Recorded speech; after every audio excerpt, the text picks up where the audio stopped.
Retour de Trump ou retour du colonialisme américain? Trump est de retour au pouvoir. Il veut envahir le Mexique, s'emparer du canal de Panama, annexer le Canada ou acheter le Groenland. Beaucoup de gens prennent ces menaces à la légère et relativisent. Les grands médias vont même à parler de bluff. Il est clair que ça n'aura pas lieu. Les États-Unis sont un pays démocratique avec une constitution. Pourtant, Trump a répété ses menaces, il a explicitement refusé d'écarter l'option militaire pour reprendre ces zones. Son administration est en ce moment en train d'élaborer des plans pour une invasion soft du Mexique. Le Danemark s'est quant à lui montré prêt à négocier pour cette annexion du Groenland, qui est pour l'instant une colonie danoise. L'année dernière, on se rappelle qu'un sénateur trumpiste voulait par exemple envahir la Hague en Hollande, ce qui est officiellement permis par la loi américaine depuis 2002. Toutes ces menaces paraissent délirantes aujourd'hui, mais à regarder de plus près, elles sont dans la suite logique de la longue histoire coloniale américaine.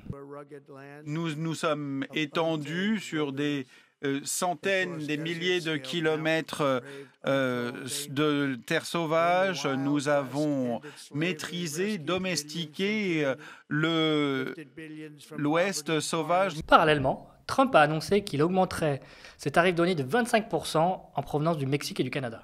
L'Europe sera bien évidemment aussi concernée par ces barrières, mais Trump n'en a pas explicité les détails encore. Il promet aussi des tarifs douaniers de 100% pour la majorité des pays des BRICS, ce qui représente bientôt la majorité de l'humanité. Toutes ces décisions ressemblent à un retour en arrière au temps des colonies. Et donc, cela représente une rupture avec l'idéologie du libre-échange. Selon l'économiste Branko Milanovic, le 20 janvier 2025 restera comme une date symbolique, celle de la fin de la mondialisation néolibérale. Aujourd'hui, on va donc essayer de comprendre la logique historique et économique derrière toutes ces décisions. Décisions qui dépassent la simple personnalité de Donald Trump. On va voir que ces changements sont en fait le résultat des échecs économiques et militaires face à la Chine et la Russie. J'en profite tant que vous êtes là pour vous recommander de vous abonner à la chaîne, d'activer la cloche, et aussi, si vous avez l'occasion d'acheter notre magnifique revue qui vient de sortir, le numéro 3, appelé Petit Blanc Fascisme Révolution. Et aussi, bien sûr, de soutenir notre Tipeee. C'est le meilleur moyen de nous soutenir. Avec un don régulier, ça nous permet d'avoir pas mal de visibilité. Et on reprend tout de suite avec Donald Trump. De son discours d'investiture, Donald Trump parlait de la destinée manifeste des États-Unis. Et permettre aux États-Unis d'être à nouveau un pays en croissance, un pays qui renforce notre richesse, étend notre territoire, et nous mettrons en œuvre notre destinée manifeste. C'est quoi la destinée manifeste? Elle est représentée dans cette peinture où elle protège des colons européens qui chassent les indigènes de leurs terres. La destinée manifeste, c'est une idée qui légitime la conquête de l'Ouest américain. La colonisation serait la manifestation de la volonté divine. Et cette conquête de l'Amérique est plus récente que l'on croit. Regardez cette carte.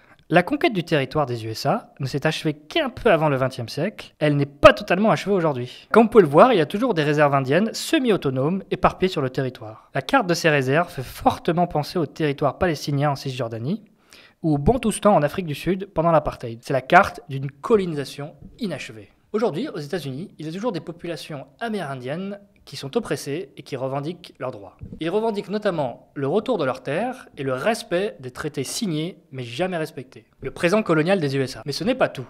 Comme la France, les USA ont des colonies en outre-mer, notamment Puerto Rico, Guam et d'autres territoires un peu partout dans le Pacifique. Les habitants de ces territoires n'élisent ni les sénateurs ni le président américain. Par exemple, si le Groenland était annexé, ils ne voteraient probablement pas, car il n'a qu'une population de 56 000 habitants. Leur population n'est pas assez importante pour être comptée comme un État et être représentée par des grands électeurs. Il faut ajouter à cette réalité coloniale les 800 bases américaines qu'occupent les soldats américains dans 70 pays. Il faut aussi rappeler que les Américains contrôlent également Guantanamo, une partie de Cuba, où ils pratiquent la torture. Ils occupent aussi un quart de l'île japonaise d'Okinawa avec 25 000 soldats. Ils ont autant de soldats en Corée du Sud. Et bien sûr, ces bases américaines échappent aux lois locales. De plus, les États-Unis ont soutenu 41 coups d'État en Amérique latine au cours du XXe siècle. I disagree with that as somebody who has helped plan coup d'État. Yeah. Not here, but, other places.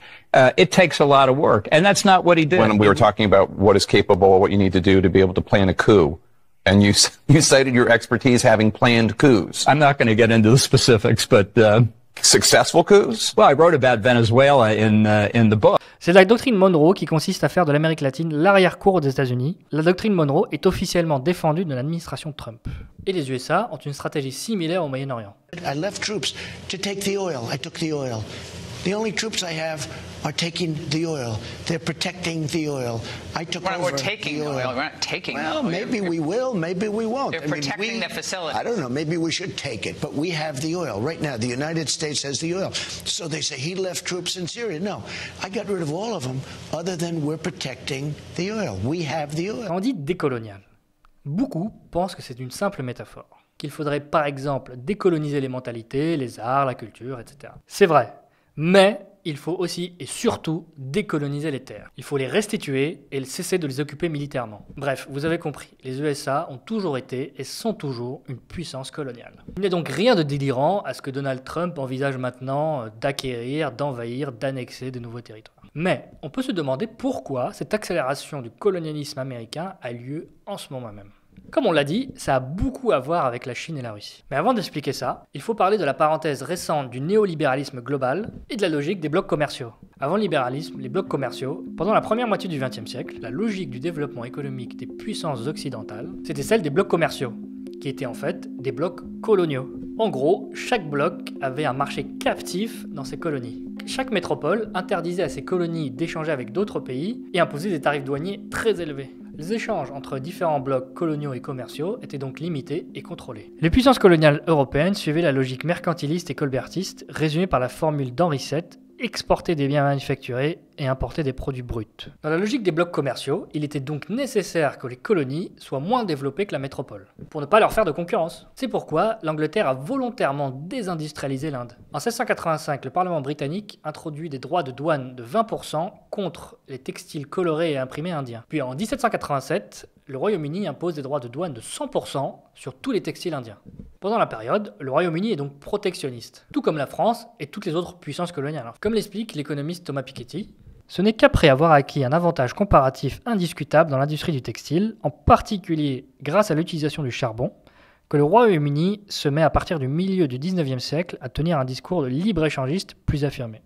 La France suit aussi la même stratégie durant la colonisation. En 1936, même le Front populaire refusera d'industrialiser les colonies afin de ne pas créer un indigénat révolutionnaire. Les penseurs libéraux critiquent cette logique protectionniste des blocs commerciaux. Et à ce sujet-là, je vous recommande notre dernière vidéo sur la vie chère aux Antilles. Pour les libéraux, le protectionnisme empêche la compétition sur le prix et produit des surprix coloniaux. Et cette stratégie ralentit l'industrialisation des colonies. En fait, le développement industriel et autonome des Outre-mer n'a jamais été envisagé par la France.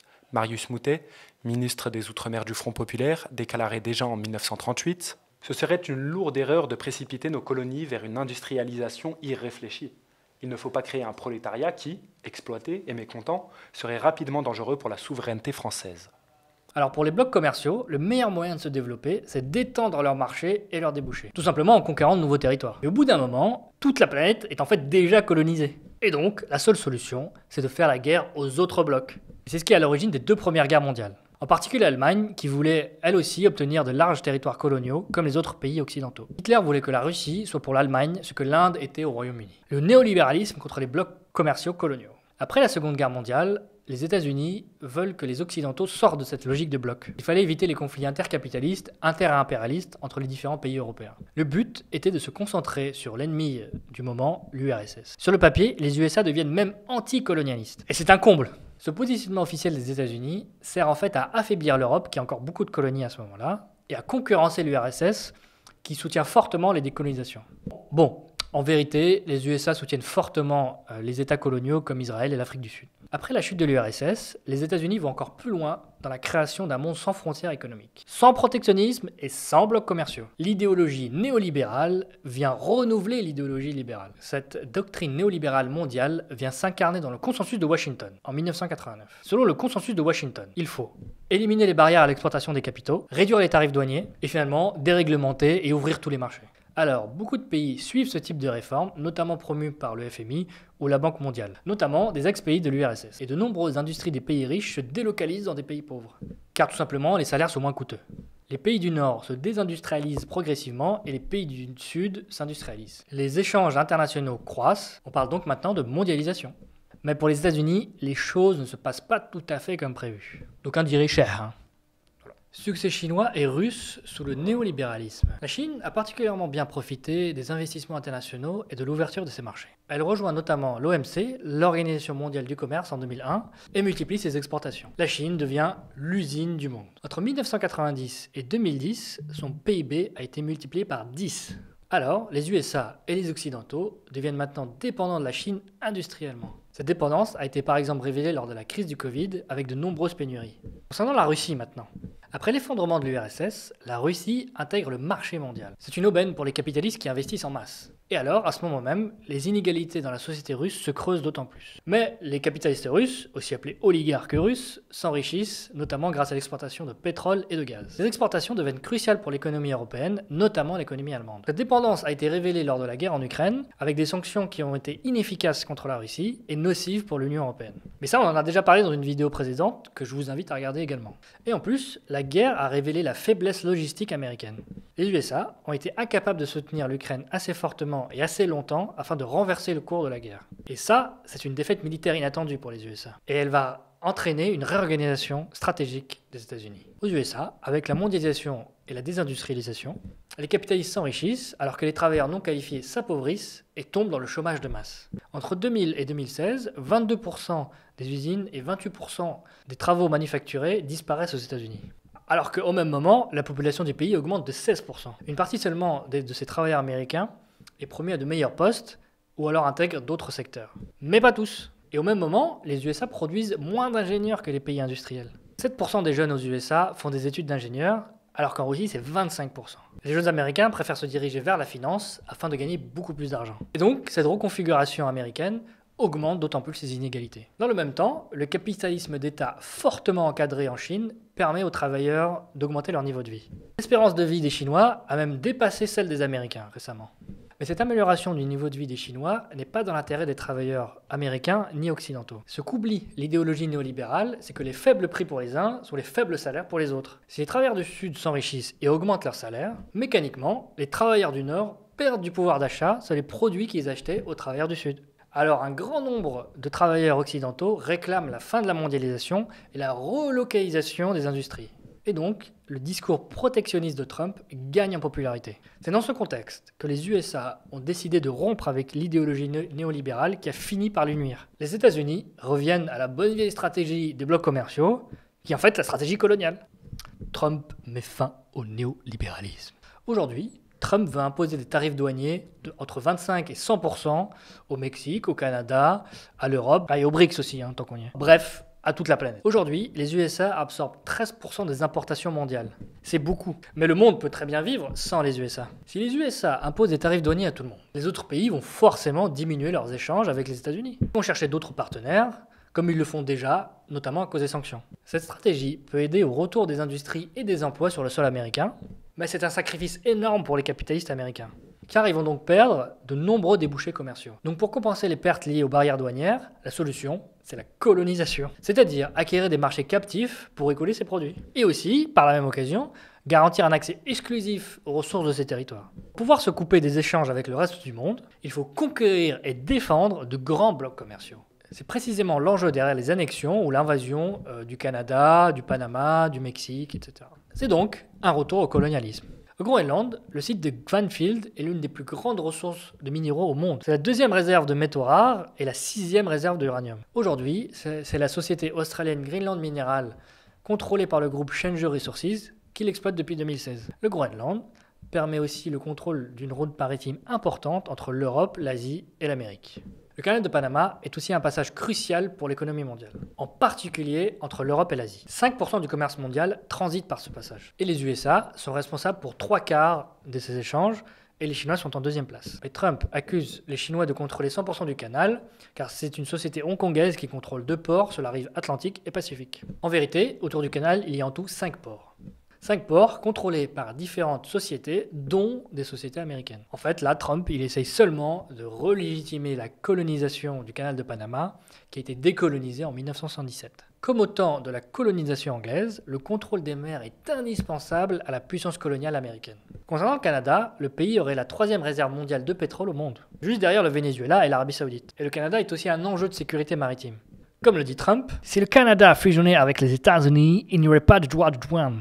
Les impôts baisseraient considérablement et le Canada serait totalement protégé de la menace des navires russes et chinois qui l'entourent constamment. Ensemble, quelle grande nation ce serait. This is fake news, fake news. Et en militarisant la frontière avec le Mexique et en préparant la guerre, Trump veut avant tout empêcher les travailleurs d'Amérique du Sud et du reste du monde de profiter de cet enrichissement colonial passé et futur. Trump, isolationniste? Comme vous le voyez, la stratégie de Trump est donc absolument pas isolationniste et encore moins anti-impérialiste. S'il rompt avec le néolibéralisme, c'est seulement pour renouer avec le colonialisme. C'est seulement une reconfiguration de l'impérialisme américain vers ses voisins et contre la Chine. Car selon Marco Rubio, secrétaire d'État de Trump, la Chine est la principale menace. L'impérialisme américain semble aussi un peu délaisser Israël, ce qui peut paraître surprenant étant donné le soutien historique qu'a donné Trump et les évangélistes américains à la colonisation israélienne. Et gardant en tête aussi les intérêts américains dans la région. D'ailleurs, les intérêts propres américains dans la région seront analysés dans une autre vidéo. Abonnez-vous surtout. On n'en a pas parlé aujourd'hui, mais on a aussi pu parler du soutien de Trump à la Silicon Valley, notamment le cas d'Elon Musk. Dites-nous en commentaire si ça vous intéresse. Et je profite de la fin de la vidéo pour faire un grand remerciement à tous nos soutiens, à tous nos abonnés YouTube, tous nos abonnés Twitch, tous les gens qui ont acquis cette revue, tous les donateurs sur Tipeee. Franchement, vous nous donnez de la force pour continuer, de la visibilité, du soutien financier qui est indispensable pour nous. Donc merci encore à vous pour tout ça. Salut!